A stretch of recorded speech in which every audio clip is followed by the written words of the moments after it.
So now we will see a simple responsive web design using the Flexbox in CSS. So guys, in this example we will create a simple responsive design using Flexbox model. So let us move to the VS Code over here, and simply I am going to remove the previous lines of code inside the HTML and the CSS files. Now guys, what we are going to do is simply we are going to create a div tag with the class container over here. Inside this div tag, first of all we will have the header class over here, which means we are going to have the div tag with the class header, and inside this we will say this is heading. So guys, we can have the heading for the web page in this case, and then apart from this we will also have another class, that is row over here, that will have certain content. Now guys, inside this row class, that is the div tag with the class row, we are going to have three elements over here. First of all, we will have the navigation bar, that will be a vertical navigation bar over here. So we have the nav bar, inside which we will have four items over here. So we will have the div tag. Inside the div tag we will have the links with the help of the a tag over here. So we have the hash character for the href attribute, and then we are going to have the home as first item inside the navigation bar, and then similarly we will have other items over here. So guys, let us say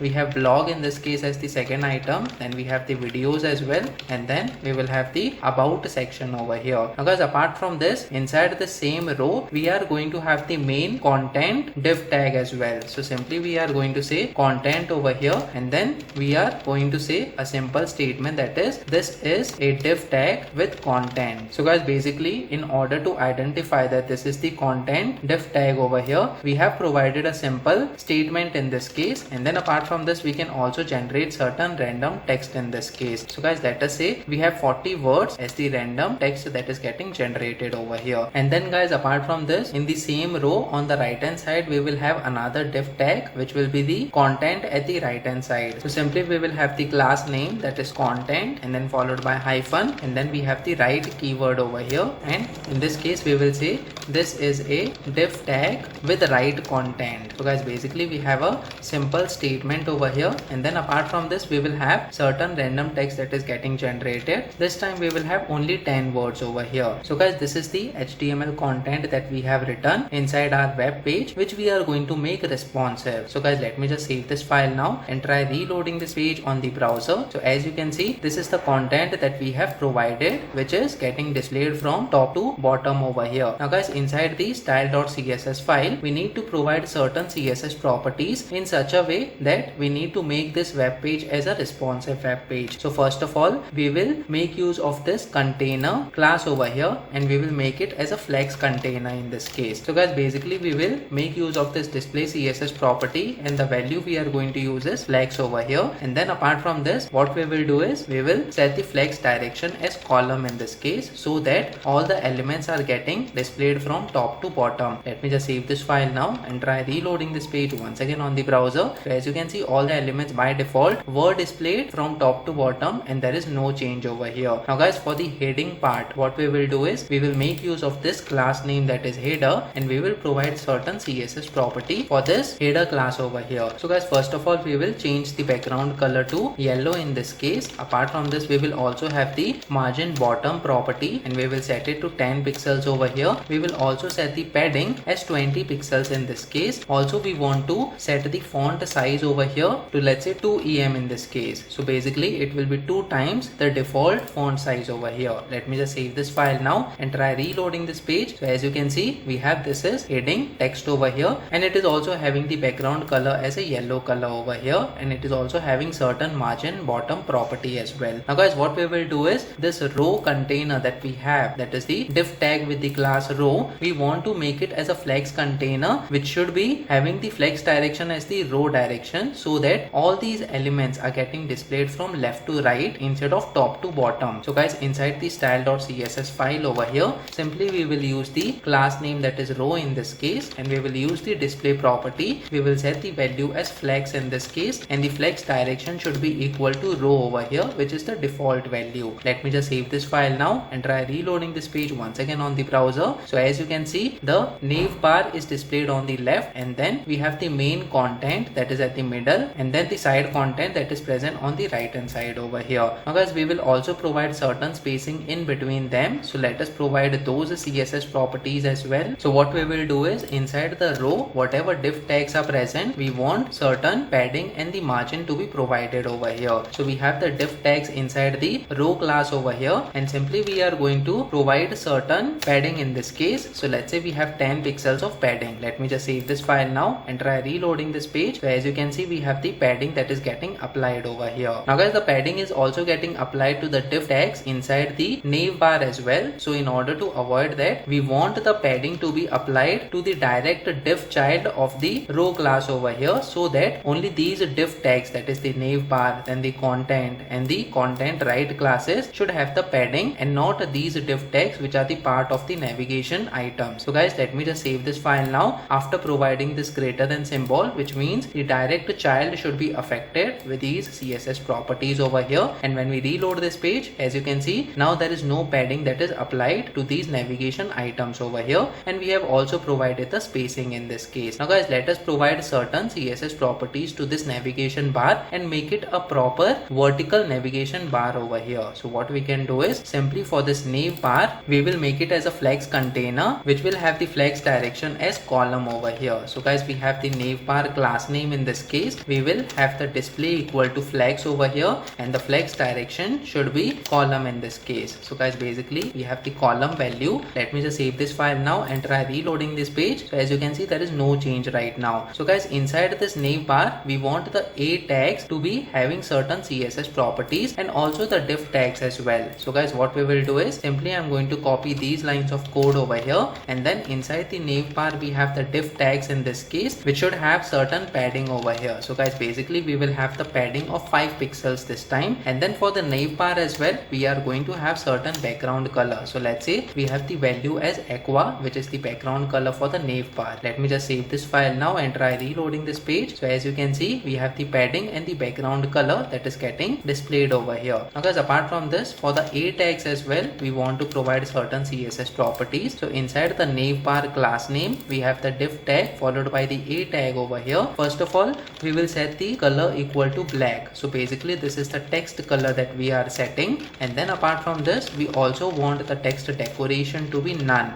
so that the underlines that are getting displayed over here should not be displayed. So let me just save this file now and try reloading this page once again on the browser. So as you can see, there are no underlines over here. Now guys, when we get the mouse cursor on these div tags, what we want to do is we want to change the background color. So guys, what we can do is simply we will copy these lines of code over here, and we need to provide the hover event for the div tags in this case, for which we want to change the background color. So guys, basically we want to change the background color to this chart reuse color, which is a light color over here. Let me just reload this page. So as you can see, the background color is now getting updated when we get the mouse cursor on one of the items for this navigation bar over here. So guys, in this way we have completed the CSS properties for the navigation bar. You can provide your own CSS properties for the navigation bar while you are practicing on your own. Now guys, apart from this, let us say we want the width of this particular content to be 4 times larger compared to this particular navigation bar and 2 times larger compared to the right content over here. So guys, we can use the class names in this case. So what we will do is the nav bar should have the flex equal to 1 over here. So simply we will come to this nav bar in this case, which is a container, and we will say flex it is equal to 1 in this case. Basically it is a container as well as it is the flex item inside this row container over here. And then apart from this, we will also have the class names, that is content and the content right in this case. So guys, basically we will have the dot content over here. For this flex item, we will set the flex as 4 in this case. Basically this flex CSS property is nothing but it is flex grow over here, but we are using the shorthand method, that is the flex CSS property. And then apart from this, we will also have the content right class name, and then for this class name we will set the flex value equal to 2. So guys, let us check that as well. When we set the flex equal to 2, and also we will change the background color to aqua background color once again, so that the colors are same for the navigation bar and the right hand side content as well. So let me just save this file now and try reloading this page once again on the browser. So as you can see, we have the flex equal to 1 for this navigation bar and 4 times flex for this particular content in the middle and 2 times flex for this right hand side over here. If we want to change the width of this content in this case, we can simply increase the flex number for the content class name. So let us check that as well. So instead of having the 4 number, we can have 6 in this case. Let me just save this file now and try reloading this page once again on the browser. So as you can see, the width of this content has increased to 6 times compared to the navigation bar over here, and 3 times compared to the right hand side content over here, because we have provided flex equal to 2 for this right hand side content. So guys, this is a very simple basic design of the website or the web page that we have created over here. Now guys, what we want to do is, let us open the console in this case, and when we decrease the width of this particular screen, we want the flex direction of this row container over here to change to the column direction. So when we change the width of the screen now, as you can see, it is not completely responsive, and now we are getting the horizontal scroll bar over here. But we need to use the media query in such a way that when the width of this particular screen is less than 500 pixels, then all the items inside this particular row should have the flex direction as column, and also the navigation should have the flex direction as row over here, because currently it is the column direction in this case. So guys, what we will do is, we have to set the media query in such a way that the max width should be 500 pixels over here. So let us check that as well, how we can implement it. So basically we use character followed by media screen over here, and then after this we provide the and keyword, and then we have inside the parenthesis the max width CSS property over here, after which we provide a colon, and then we say 500 pixels over here. Now guys, for this particular situation, in which case when the screen device width is less than 500 pixels, we want to set the flex direction of this particular row to column over here. So basically this flex direction is equal to row, but we want to change it to column when it is less than 500 pixels. So simply we provide row class name over here, and then we say flex direction, it is equal to column in this case. And then guys, apart from this, the flex direction of the nav bar, it is currently column over here, we need to change it to row in this case. So basically the items that are getting displayed from top to bottom, we want to display it from left to right when the width of the screen is less than 500 pixels. So guys, let us change that as well. So over here within the same media query, we will provide the class name, that is nav bar over here, and then we will change the flex direction, it is equal to row this time. So let me just save this file now and try reloading this page once again on the browser. Notice that we don't have any change right now because the width is greater than 500 pixels, and when we reduce it to less than 500 pixels over here, so as you can see, currently it is 507 pixels. When we reduce it to less than 500 pixels, the nav bar is also changed from column to row direction over here, and the entire row content is now getting displayed from top to bottom in this case. So guys, in this way we have handled the situation in which case when we want to see this particular web page on a screen width that is below 500 pixels, we can use this media query over here. You can provide any of the measurement over here for the max width based on your project requirements, and then your responsive web design will be updated accordingly when the user accesses your web page on different screen devices. So guys, in this way you can make a simple responsive web design and practice on your own based on the different measurements of the screen devices. Either you can display the flex direction in the row direction or the column direction. So currently it is in the row direction over here, as you can see, but when we reduce the screen width to below 500 pixels, now it is in the column direction and the nav bar is in the row direction over here. So guys, comment in the comment section below whether you have learned something out of this video. Please make sure that you like this video so that it reaches to more people, and subscribe to this channel so that you get the notifications on upcoming videos as well. I'll see you in the next video. Till then, stay tuned.